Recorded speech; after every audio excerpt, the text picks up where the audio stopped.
Alhamdulillahirabbil alamin wassalatu wassalamu ala nabiyyina Muhammadin wa ala alihi wa ashabihi wa man tabi'ahum bi ihsanin ila yaumiddin. Alhamdulillah, segala puji bagi Allah Subhanahu wa taala di mana Dia telah memberikan kepada kita semuanya nikmat yang begitu banyak. Dan di antara kenikmatan yang telah Allah Subhanahu wa taala berikan kepada kita yaitu berupa nikmat iman, nikmat Islam, nikmat sehat, nikmat kita bisa kembali menghadiri majelis ta'lim di salah satu rumah-rumah Allah Subhanahu wa taala yang kita cintai ini. Kita berharap semoga apa yang kita lakukan pada kesempatan malam yang berbahagia kali ini bisa menjadi bekal kita kelak ketika berjumpa dengan Allah Subhanahu wa taala di hari akhir nanti. Allahumma amin. Salawat beserta salam semoga senantiasa tercurah limpahkan kepada Nabi kita yang tercinta Nabi Muhammad sallallahu alaihi wasallam serta para keluarganya, para sahabatnya dan umatnya yang senantiasa mengikuti sunnah-sunnah beliau hingga hari akhir nanti. Ikhwan sekalian rahimani wa rahimakumullah. Insyaallah. Jazakallahu khair. Insyaallah pada kesempatan malam hari ini kita akan melanjutkan pembahasan kitab Hilyah Thalibil Ilmi karyanya Syekh Bakar bin Abdullah Abu Zaid rahimahullahu taala. Dan seperti biasa sebelum kita lanjut, yang bisa jawab anak kasih kutaip ini ya. Nah, pertanyaan pertama.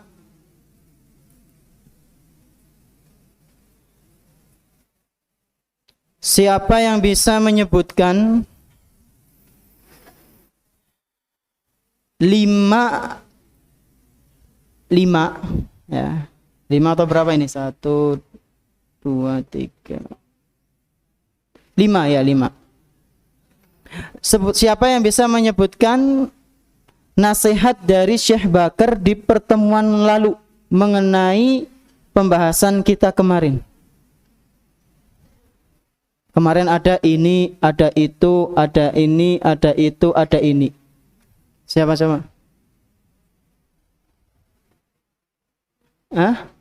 Ya, di korting 3.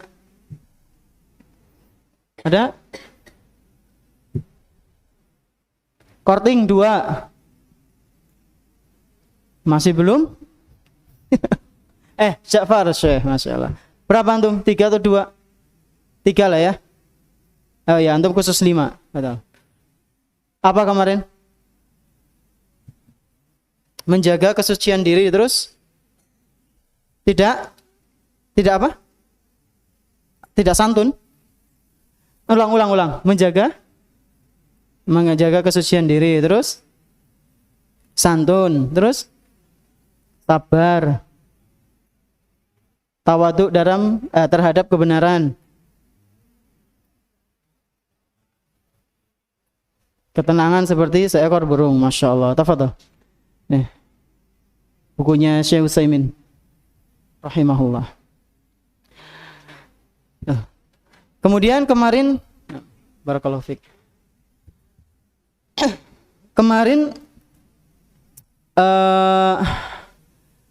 disebutkan beberapa contoh menjaga diri. Siapa yang bisa menyebutkan satu saja contohnya apa? Menjaga diri bagi seorang penuntut ilmu. Tidak berbuat maksiat secara zahir atau batin? Secara zahir dan batin. Fadhol. Masya Allah. Udah punya ini? Sudah ya, nggak apa-apa ya. Kasih ke saudara atau teman. Nah, ikhwan, sekarang kita lanjut ke paragraf berikutnya, masih dalam pembahasan yang sama, yaitu tentang tawadhu dan jangan sombong sebagai penuntut ilmu. Fadhol Iqra.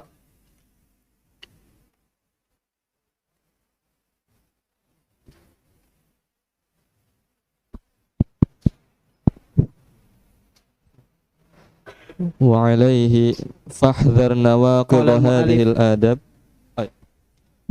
قال المؤلف الشيخ Bakar bin Abdullah rahimahullahu ta'ala, wa alaihi fahdhar nawaqidh hadhihi al-adab fa innaha ma'al ithmi tuqimu ala nafsik shahidan ala anna fil aqli illah wa ala hirmanin min al-ilmi wal amali bih fa iyyaka wal khuyala fa innahu nifaqun wa kibriya'un wa qad balagha ma'a shiddati tawaqqi minhu 'inda salafi mablaghun. Nah, stop. Barakallahu fikum. Kita akan melanjutkan pembahasan tentang tawadhu dan jangan sombong bagi seorang penuntut ilmu. Kemarin kita sudah membahas bahwasanya seorang penuntut ilmu itu harus menjaga diri dari kotoran-kotoran batin maupun zahir, maksiat yang kelihatan maupun yang tidak kelihatan. Terus juga harus santun, harus sabar ketika belajar, jangan gampang emosian, tawadhu terhadap kebenaran. Kalau memang melakukan kesalahan, ditegur itu diterima, ya. Kebenaran itu harus diterima. Memiliki sikap wibawa, nggak gampang atau nggak suka bercanda yang berlebihan. Dan di antara bentuk wakor, kata sebagian ulama, adalah ghadul basar, yaitu menundukkan pandangan. Seorang pria sejati itu akan dilihat kesejatiannya ketika dia sangat mudah menundukkan pandangan, tidak menyebar pandangannya ke hal-hal yang haram. Itu adalah bentuk al-waqar, kewibawaan.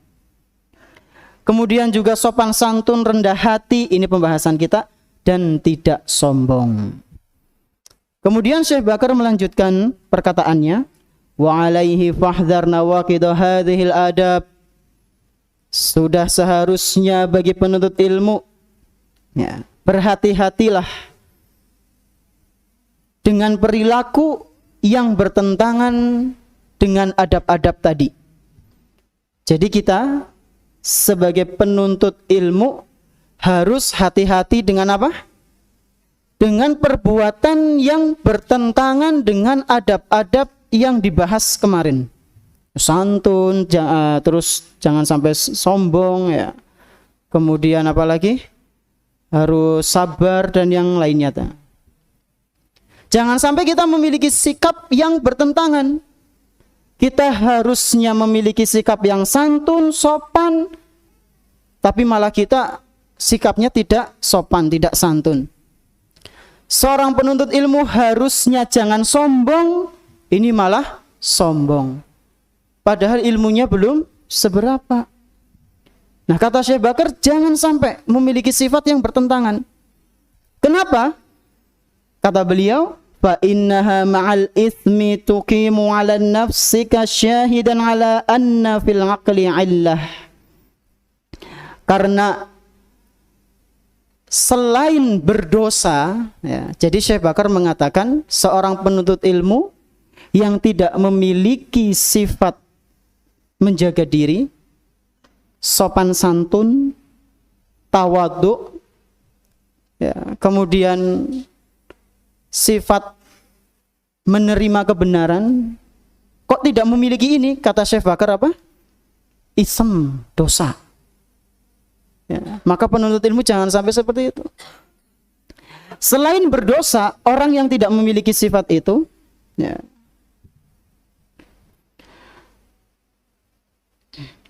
orang yang nggak mau belajar, tidak mau mempelajari adab tadi itu, dan akhlak-akhlak mulia yang harusnya dimiliki oleh seorang penuntut ilmu, ia termasuk orang-orang yang sombong lagi angkuh. Dia termasuk orang-orang yang sombong lagi angkuh. Wa ala hirmanin minal ilmi wal amal bih. Dan itu adalah termasuk tanda atau bisa dikatakan sebagai sebab seseorang tidak bisa mendapatkan ilmu dan terhalang dari mengamalkannya. Anak ulang, orang yang tidak mempelajari sikap yang sopan santun layaknya penuntut ilmu, kemudian tidak memiliki ketawaduan dan sifatnya sombong, itu kata Syekh Bakar akan menjadi penyebab penghalang dia untuk mendapatkan ilmu dan sulit bagi dia untuk mengamalkan ilmu. Jadi ini bisa menjadi koreksi diri kita masing-masing, ikhwan. Coba kita koreksi selama ini amalan apa yang sangat sulit untuk kita kerjakan. Apakah hampir mayoritas semua amalan kita merasa sulit dan berat? Atau sebagiannya? Atau berapa amalan? Kalau sampai semua amalan kok terasa berat,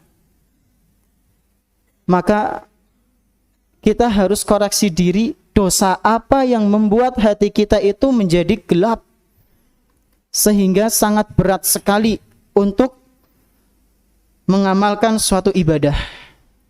Ya. Tadi Syekh Bakar mengatakan bahwasanya seorang penuntut ilmu yang tidak memiliki adab dan akhlak yang baik itu berdosa. Ini harus kita perhatikan. Terlebih lagi di bulan-bulan yang haram. Sekarang bulan apa, ikhwan? Rajab. Rajab termasuk bulan haram, bukan? Iya. Memang kenapa, Ustadz? Kalau berbuat dosa di bulan haram,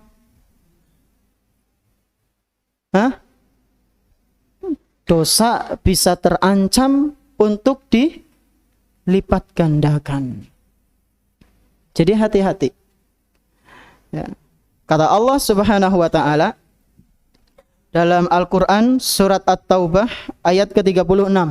Ya. Dalam Al-Qur'an surat At-Taubah ayat ke-36. Di situ Allah Subhanahu wa taala berfirman, "Inna 'iddatasy syuhuri 'indallahi 12 syahran fi kitabillahi." Sesungguhnya hitungan bulan di sisi Allah Subhanahu wa taala itu sejumlah 12 bulan. Ada 12 bulan di sisi Allah Subhanahu wa taala. Fi kitabillah, itu sudah termaktub dalam Al-Qur'an. Sejak kapan? Yauma khalaqas samawati wal ardh. Yaitu sejak diciptakannya langit dan bumi. Jadi sejak langit dan bumi diciptakan, itu Allah Subhanahu wa taala sudah menetapkan bahwasanya bulan itu jumlahnya ada 12. Itu yang menetapkan Allah Azza wa Jalla. Lalu kata Allah Subhanahu wa taala, minha arba'atun hurum.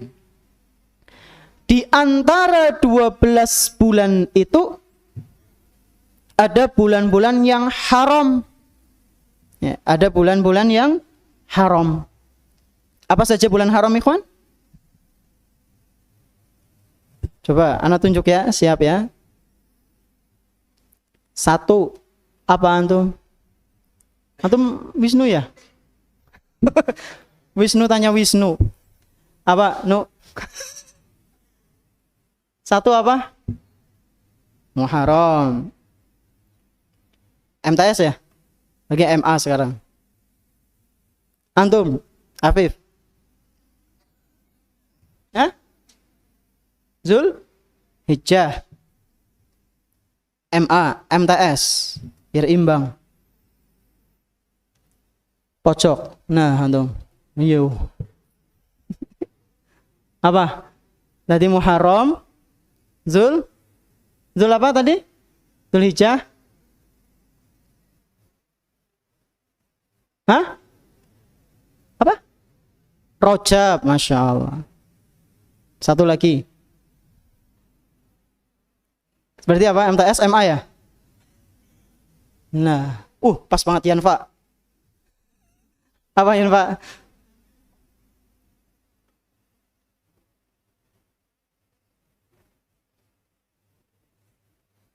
Tadi ulang dulu. Muharram, Zul Hijjah, Rajab.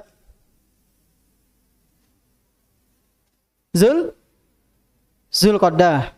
Benar ikhwan? Benar apa salah? Sya'ban?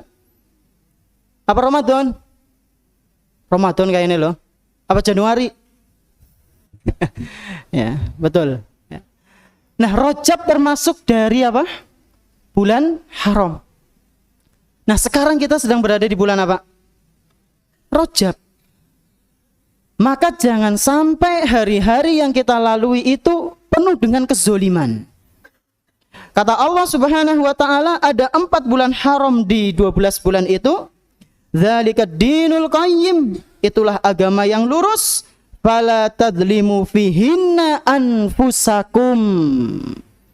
Janganlah kalian berbuat zalim pada diri kalian. Mengenai ayat ini, Imam Ibnu Katsir rahimahullahu taala mengatakan dari Ali bin Abi Thalhah.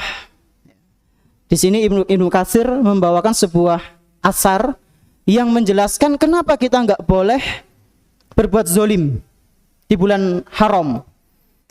Ya. Di antaranya ini yang dibawakan oleh Ibnu Abbas dari Ali bin Abi Thalhah dari Abdullah bin Abbas radhiyallahu anhuma. Beliau mengomentari firman Allah Subhanahu wa taala yang tadi kita baca. Inna iddatasyuhuri 'indallahi 12 syahran sampai akhir. Sampai tadi firman Allah yang bunyinya fala tadzlimu fihinna anfusakum.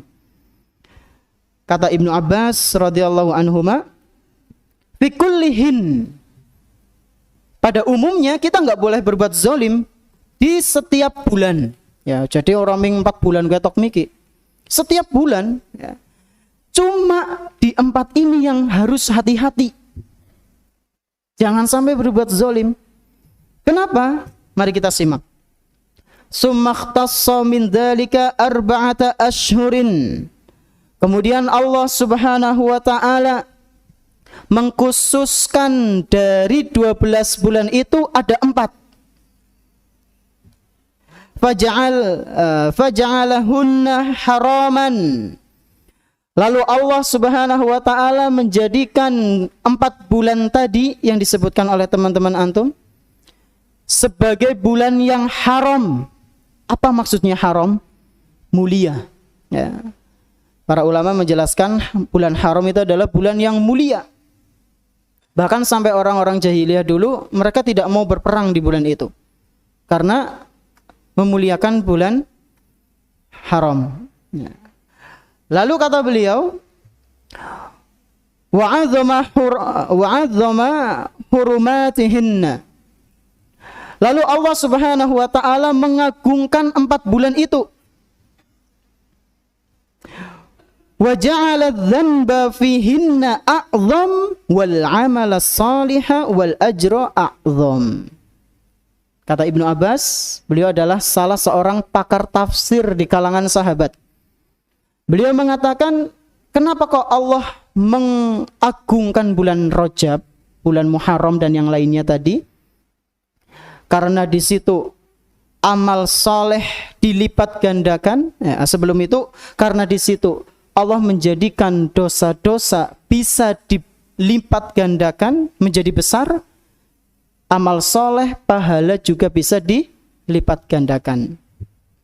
Jadi, membuli teman di luar bulan haram dosa enggak? Dosa. Di dalam bulan haram jauh lebih dosa enggak? Jauh lebih dosa. Dosanya lebih besar daripada di luar bulan haram. Ngecek kancane orang tuanya buat apa? Ecek-ecekan, isi zaman. Ya. Ini sudah dosa besar ditambah di bulan haram. Tambah dosa besar. Bully adik kelas. Ya. Sampai di bingkem karo bantal. Anak orang masih pengap. Dosa itu. Apalagi di bulan Rajab. Kok orang tua bentak-bentak. Udah dosa besar ditambah dosa besar lagi itu. membesar. Tobat, ya. Na'udzubillahi min dzalik. Jangan sampai lagi dosa besar, kemudian di bulan haram dosanya semakin gede, mati. Na'udzubillahi min dzalik. Tobat. Dan sebaliknya, dosanya membesar, orang yang beramal soleh pun pahalanya bisa membesar atas izin Allah Subhanahu wa taala. Ya. Amalan-amalan yang ringan bisa jadi di bulan haram ini Allah lipat gandakan atas kemuliaan bulan yang muharram, bulan yang haram ini, bulan-bulan yang haram ini, bulan-bulan yang mulia ini, dan bisa jadi karena keikhlasan antum dalam beribadah. Maka kita harus cerdas ketika memilih sebuah momen dalam beribadah, ya. Dan kita harus berhati-hati jangan sampai berbuat kesalahan-kesalahan, dosa-dosa yang kecil maupun besar di bulan-bulan haram. Terlebih lagi bagi penuntut ilmu, jangan sampai memiliki adab yang buruk. Ya. Karena adab yang buruk tadi disebutkan oleh Syekh Bakar termasuk dari perbuatan dosa. Ya. Seseorang bisa terkena dosa ketika dia memiliki adab yang buruk. Lalu beliau mengatakan, ya kita kembali ke pembahasan, atau sebelum itu, ya, ada yang satu ingin Anda sampaikan mengenai bulan haram ini, Ikhwan. Ya.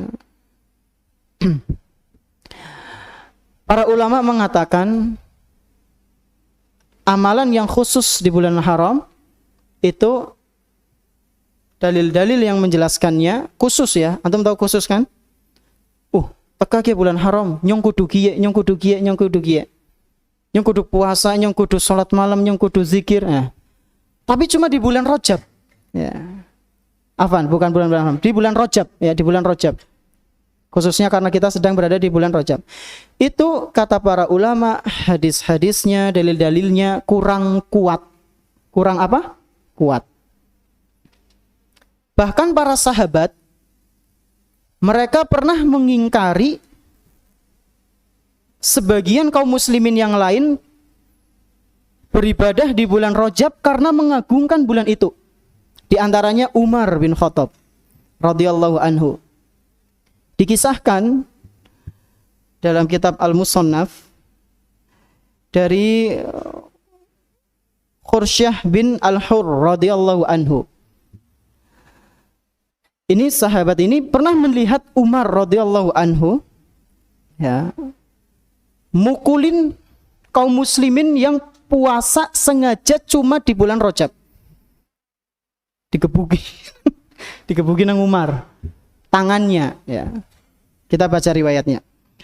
Kata Khursyah ini, ra'aitu Umar yadribu akfan nasi fi Rajabin. Aku pernah lihat Umar bin Khattab radhiyallahu anhu mukuli tangannya orang-orang yang sengaja puasa hanya, ingat ya, garis bawahi, hanya di bulan Rajab. Sebelumnya padahal nggak pernah puasa. Di Rabiul Awal, Rabiul Akhirah atau Rabiul Tsani atau Jumadal Ula, Jumadal Akhirah, nggak pernah puasa sunnah. Tiba-tiba pas datang Rajab kok puasa, sama Umar langsung dipukulin itu, plak plak plak. Ngasih kapan? Hatta yad'uha fil jafana wa yaqulu kulu. Dipukulin terus tangannya sampai mereka mau makan makanan yang ada di piring, sampai dihidangkan piringnya. Tangan, kata Umar, makan, makan, kalian makan. Kalau nggak mau makan ya pukuli terus. Antum tahu Umar sendiri, ya? Umar bagaimana begitu sangat tegasnya. Terus kata Umar, apa alasannya Umar kayak gitu? Fa inna ma huwa syahrun kana yu'azzimuhu ahlul jahiliyah. Kenapa beliau melakukan seperti ini? Kata beliau, ini adalah sebuah bulan yang dahulu orang-orang jahiliyah mengagungkannya. Kaum muslimin enggak boleh mengagungkan tanpa ada dalil yang jelas dari Rasul sallallahu alaihi wasallam. Kita memuliakan bulan Rajab, iya memuliakan. Tapi memuliakannya harus didasari dengan ilmu yang jelas. Bukan ilmu yang jerene dan jerene. Ini Umar sampai memukulin orang yang puasa di bulan Rajab. Hanya di bulan Rajab, mengagungkan bulan Rajab ini. Ustadz, berarti ngisuknya rasa puasa hari Senin karo Kemis 6 bulan Rajab. Gue? Gitu kesimpulannya? Ya tidak. Antum kalau sebelum bulan Rajab sudah sunnah Senin Kamis bahkan Daud, Masya Allah. Teruskan. Ya, teruskan. Ini bagi orang-orang yang gak pernah puasa sebelumnya, tiba-tiba datang bulan Rajab, ingin mengagungkannya. Kata para ulama, meskipun dia bersandar dengan hadis-hadis, itu hadisnya masih kurang kuat. Jadi jangan dijadikan sebagai patokan. Ya. Ini yang ingin Anda sampaikan mengenai bulan Rajab. Jadi yang sudah puasa ya silahkan. Yang sudah sering puasa, Senin Kemis, rajin, lanjutkan. Ya, jangan buat alasan oh bulan Rajab ya aja. Jangan, langsung antum lanjutkan puasa sunnah antum. Kemudian kita lanjut di perkataannya Syekh Bakar. Beliau mengatakan, fa iyyaka wal khuyala, dan berhati-hatilah engkau dari sifat angkuh. Ya.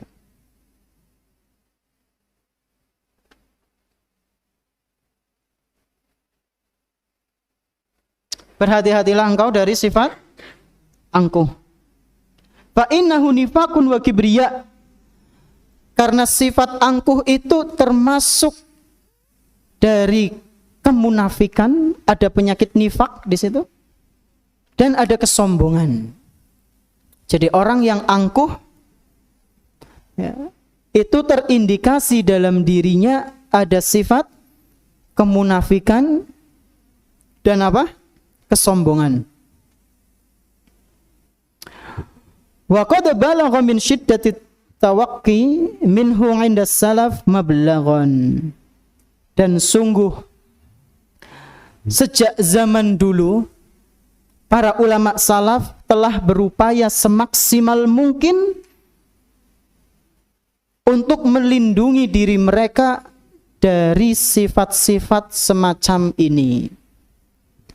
Jadi kata Syekh Bakar, para ulama dulu mereka selalu menjaga diri mereka dari yang namanya sifat nifak, kibriya, sombong, dan khuyala, angkuh. Ya. Kita harus tiru mereka, ikhwan. Jangan sampai seorang penuntut ilmu memiliki sifat-sifat ini. Sombong itu apa, ikhwan? Sombong itu bagaimana sombong? Contohnya? Yang kelas 7 mana? Mana? Sini, kelas 7 nih. Nah, antum ya. Siapa nama antum, Syekh? Ata. Masya Allah. Ata, sombong itu apa?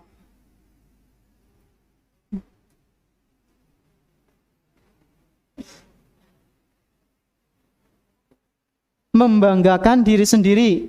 Masya Allah. Antum kelas 7? Ya, benar apa enggak? Sombong itu membanggakan diri sendiri.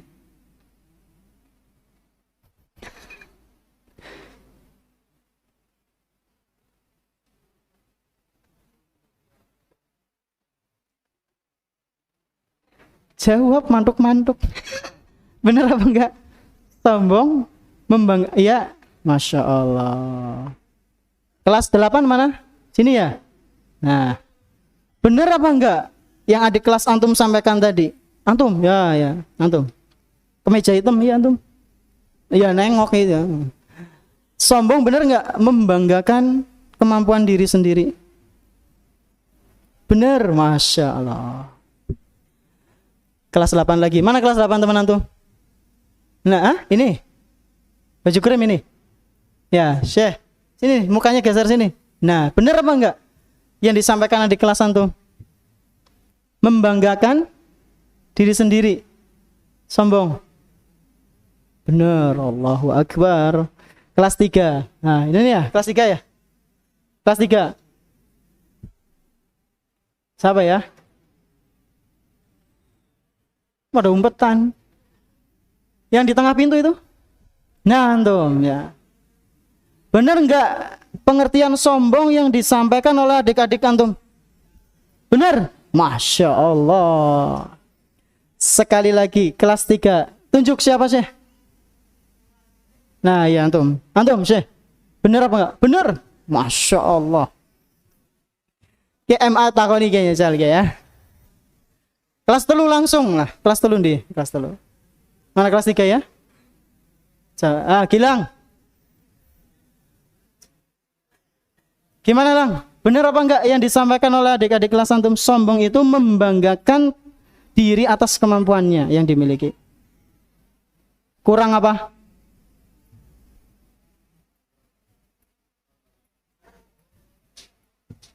Kurang tepat jawabannya. Coba ditepati, dilengkapi.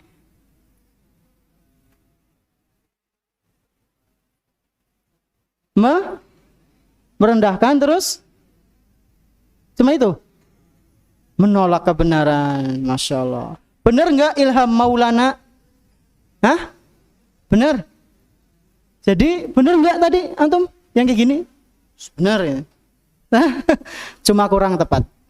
Sombong adalah kata Rasulullah SAW, batarul haq wa ghamtun nas. Nah, gue ngerti deh. Kalau merasa bangga apa ikhwan? Ujub, ya, hampir mirip. Apa tadi? Batarul haq, menolak kebenaran. Seorang santri penuntut ilmu jangan sampai memiliki sifat sukanya nolak kebenaran. Baik itu datang dari ustadz, menegur kita salah, kok ditolak, sombong itu. Atau datang dari musyrif, atau datang dari kakak kelas, atau datang dari adik kelas, bahkan sampai pegawai pondok yang bersih-bersih, yang jaga, negur antum, antum jangan sampai memiliki sifat sombong, menolak kebenaran. Ini yang pertama. Atau yang kedua, meremehkan. Biasanya ini kasusnya kakak ke adik kelas. Kok sih ngerti apa nembe wingi? Linyong disit sing nang ngene, itu meremehkan. Dan ini termasuk sombong. Ancamannya bisa sulit untuk masuk ke dalam surga. Na'udzubillahi min dzalik. Sudah masuk waktu Isya belum? Sudah belum?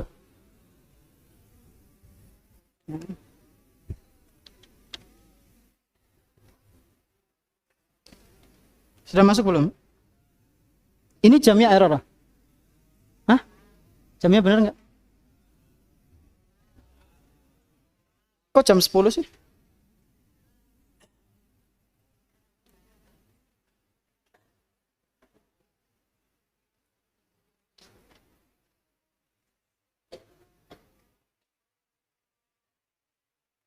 Bentar.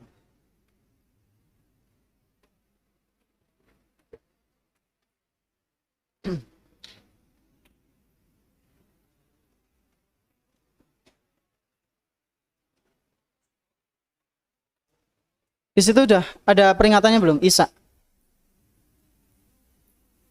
Belum masuk Isya? Belum. Mungkin 5 menit lagi. Fadal, baca lagi Syahris. Satu paragraf lagi. Wa min daqiqihi ma asnadahu Dzahabi.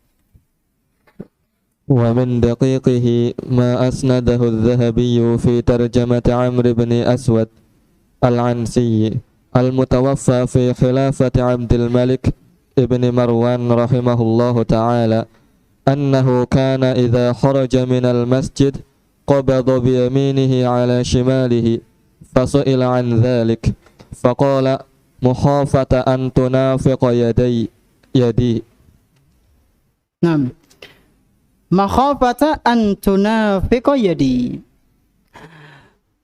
Tadi kan disebutkan bahwasanya kata Syekh Bakar, ulama zaman dahulu itu mereka sangat berhati-hati, sangat menjaga diri mereka dari sifat sombong dan kemunafikan.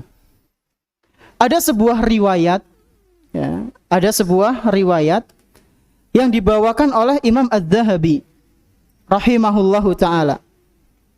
Ada apa ya kawan? sebuah riwayat yang dibawakan oleh siapa? Imam Az-Zahabi rahimahullahu taala.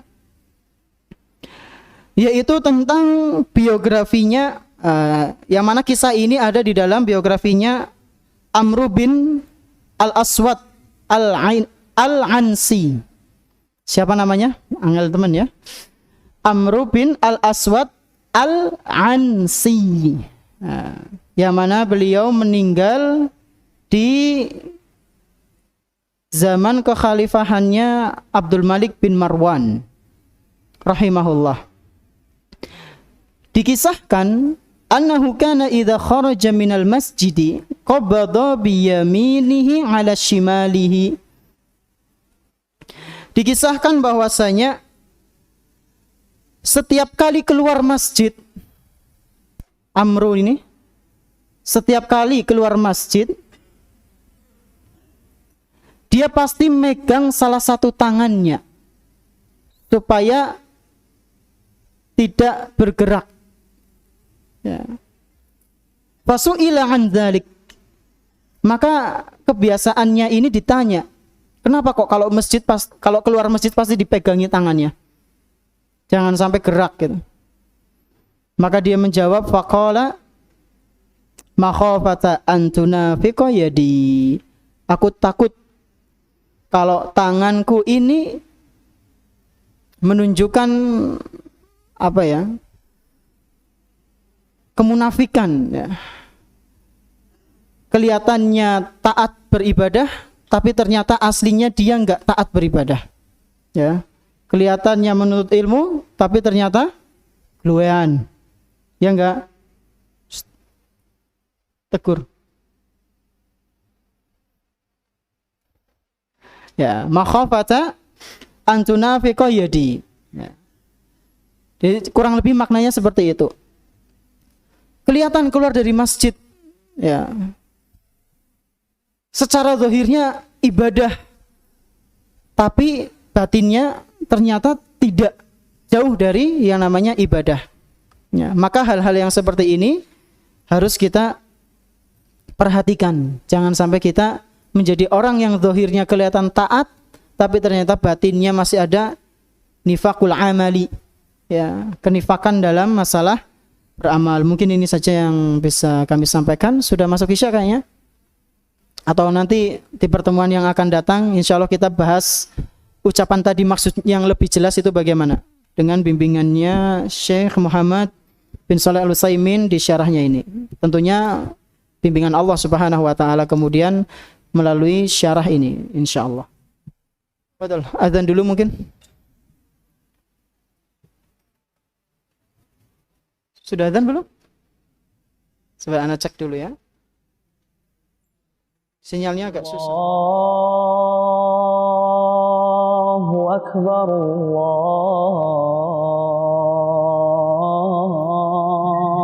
Akbar, Allahu Akbar,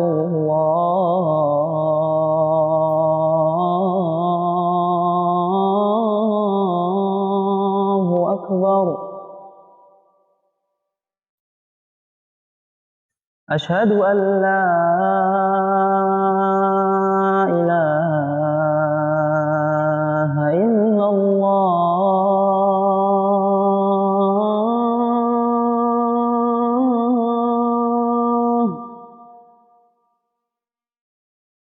Asyhadu an la ilaha illallah.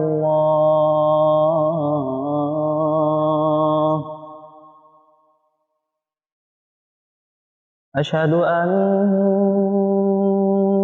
Muhammadar Rasulullah.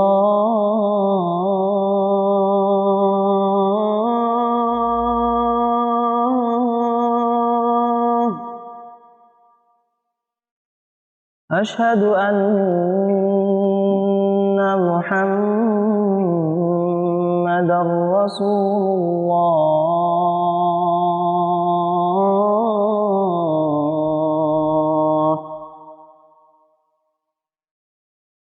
hayya 'alas shalah,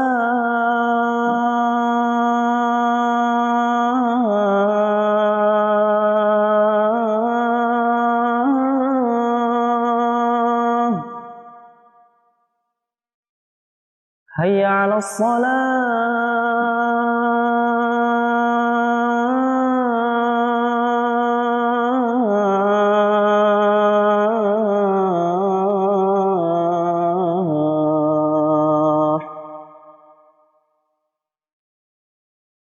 hayya 'alal falah,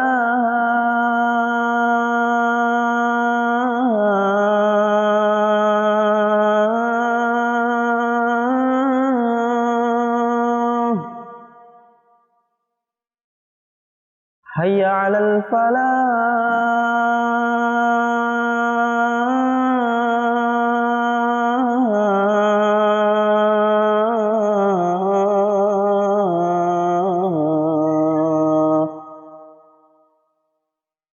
Allahu Akbar, Allahu Akbar. La ilaha illallah.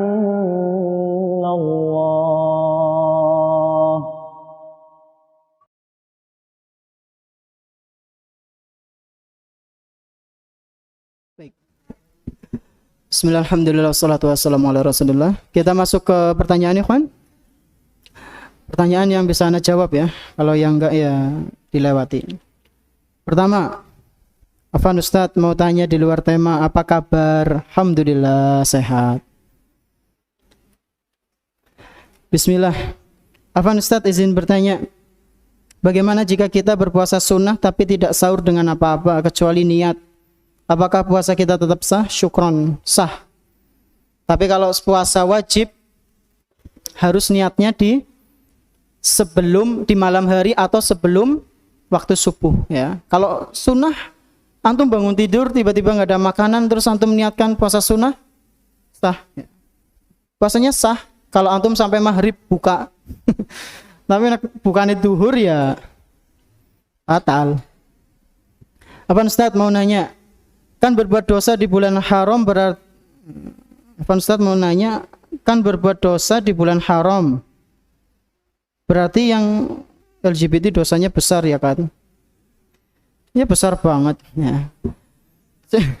Cuma kalau udah taubat ya bisa jadi dosa dia dihapus, tinggal dosa antum yang belum karena antum belum taubat ya.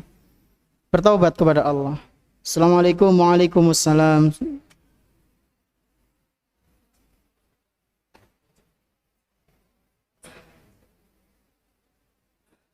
Tat besok minta tolong kasih tahu ke Ustadz MA atau MTS untuk nyalain mic, nyalain lagu-lagu Islam atau zikir, masalah lagu lah ya, kajian atau Al-Quran. Nyantum bilang ke MTS musyrifnya, ke Ustadz Ikhwan atau Ustadz Ali.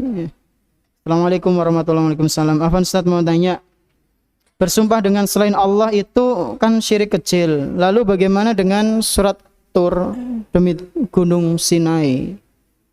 Tolong jelaskan. Yang bersumpah itu kan Allah ya. Kalau Allah Subhanahu wa taala bersumpah ya enggak apa-apa. Kayak wasyamsi wa duhaha wal asri ya. Itu yang bersumpah Allah Subhanahu wa taala. Enggak apa-apa kalau Allah, tapi kalau kita enggak boleh. Hanya khusus siapa? Allah Subhanahu wa taala. Kalau kita bersumpah kepada selain Allah itu enggak boleh. Demi fulan. Ya. Demi Ustadz Wisnu ya, enggak boleh. Demi Pondok Darussunnah enggak boleh. Jangan, ya. Harus demi Allah sudah cukup. Demi Rasulullah priwe. Oleh ora? Enggak boleh. Udah cukup demi Allah itu udah paling tinggi, udah paling kuat ya. Assalamualaikum. Waalaikumsalam Ustaz. Kasih cara biar gagamon. Gagamon apa? Hah? Apa? Gagal move on. Biar gagamon mantan. Hehehe. Penting tat, penting tat. Penting tat, penting tat. Gimana caranya? Walau alam. Ya antum bisa mungkin. Yang pertama tentunya berdoa kepada Allah Subhanahu wa taala. Doanya benar-benar. Jangan ragu-ragu, jangan tarik ulur. Antum tahu sendiri kan? Allah Subhanahu wa taala kalau sudah mengabulkan suatu doa pasti terjadi. Kalau Allah mengijabah suatu doa, pasti permintaannya terjadi. Antum ketika berdoa minta kepada Allah supaya bisa move on dari masa lalu antum, maka harus yakin benar-benar aja ragu-ragu. Wis berdoa, ya Allah, tolong ya Allah, semoga saya mudah untuk move on dari si dia. Aduh, tapi si eman-eman, aduh priwe ya. Ini akan sulit. Yang pertama doanya harus benar-benar. Yang kedua, antum putuskan semua komunikasi yang bisa nyambung ke si dia. Antum kalau bisa ganti nomor, jangan kasih tahu dia. Atau kalau tidak, antum blokir nomor dia, langsung hapus. Isi ngejar-ngejar bae Ustaz, kang Instagram, blokir. Atau antum tutup Instagram kalau antum niat ya. Nah kalau niat ya sepeda maning. Dari Facebook Ustaz, blokir maning. Ya, dan sibukkan, itu yang kedua. Yang ketiga, sibukkan dengan kebaikan ya. Udah, jangan dipikirkan lagi. Semoga Allah mudahkan. Afan Ustaz mau nanya, kalau cuek dan baper, apakah itu termasuk sombong? Syukron. Ya enggak lah. Cuek gimana? Kalau cueknya ke bukan mahram ya bukan. Dan apa tadi? Baper. Baper sih jujurannya dari dulu sampai sekarang masih kurang paham memaknai kata baper itu gimana sih? Yang benar itu gimana? Bawa perasaan atau bukan itu? Gimana bawa perasaan? Kalau diledek langsung kesentuh gitu apa gimana sih? Hah? Ya bukan sombong itu ya. Kesuh itu. Marah. Assalamualaikum Ustaz. Waalaikumsalam warahmatullahi. Apa ini?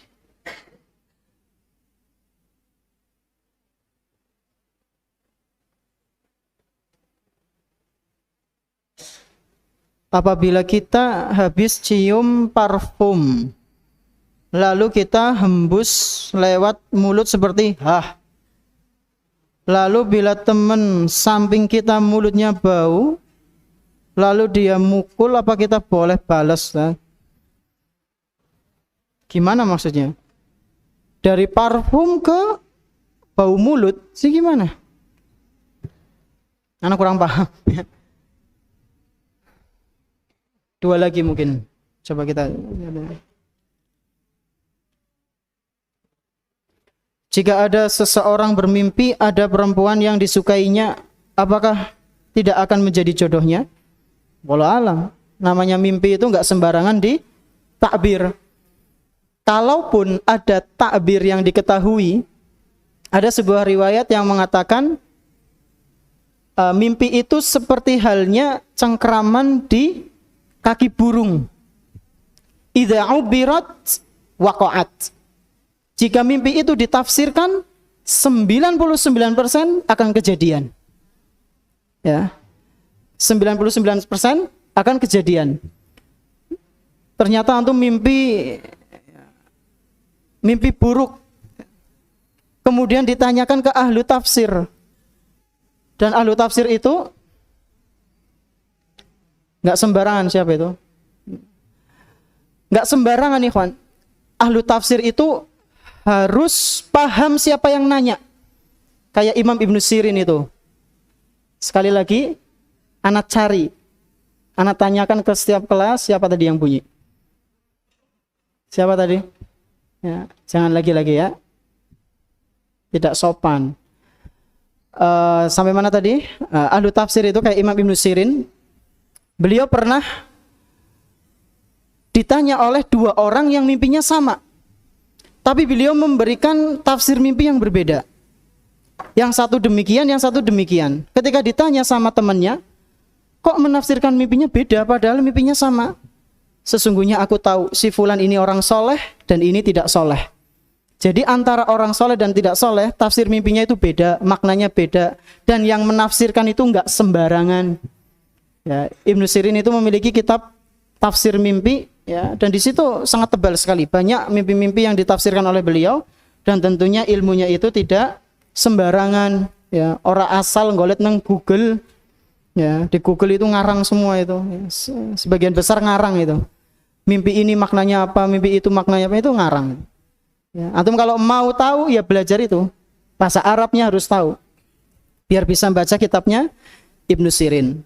Mungkin ini yang bisa Anda sampaikan, kurang lebihnya mohon maaf. Terima kasih atas perhatiannya. Jazakumullah khairan. Subhanakallahumma bihamdik asyhadu an la ilaha illa anta astaghfiruka wa atubu ilaik. Wassalamualaikum warahmatullahi wabarakatuh.